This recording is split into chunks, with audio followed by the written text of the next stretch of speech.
आपने देखा होगा कि हर साल वातावरण में कार्बन डाइऑक्साइड बढ़ती जा रही है। नतीजा है बढ़ती गर्मी, सूखा, बाढ़ और खेती पर असर। अब सवाल ये है, क्या कोई ऐसा तरीका है जिससे हम इस कार्बन को दोबारा जमीन में लौटा सके?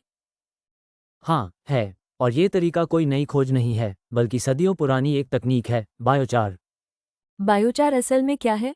मान लीजिए आपके पास फसल का बचा हुआ भूसा है या लकड़ी के टुकड़े हैं। इन्हें अगर खुले में जलाएंगे तो धुआं बनेगा और कार्बन वातावरण में चला जाएगा। लेकिन अगर इन्हें सीमित ऑक्सीजन में गर्म करें, जिसे पाइरोलिसिस कहते हैं, तो ये कचरा एक काले, ठोस रूप में बदल जाता है। यही है बायोचार। और इसकी सबसे बड़ी खूबी है, ये कार्बन को सैकड़ों से हजारों साल तक मिट्टी में कैद करके रख सकता है। अब जरा सोचिए इसके फायदे।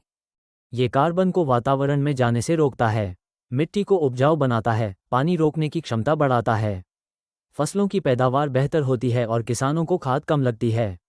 और सबसे मज़ेदार बात, फसल अवशेष जलाने की बजाय अगर उससे बायोचार बनाया जाए तो प्रदूषण भी नहीं होता और किसानों को फायदा भी होता है।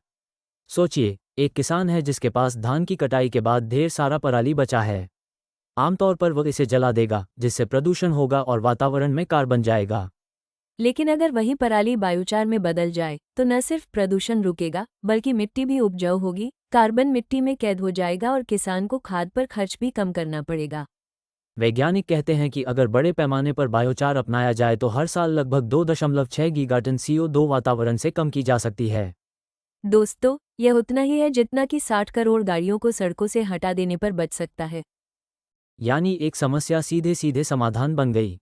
तो दोस्तों, बायोचार कोई साधारण पदार्थ नहीं है, यह एक जलवायु समाधान है। ये हमें बताता है कि कैसे हम अपशिष्ट को संसाधन में बदल सकते हैं और कैसे छोटे छोटे कदम मिलकर धरती को बचाने में मदद कर सकते हैं। To learn more, contact us at info@weareindia.co.in or just Google VR International Bhopal.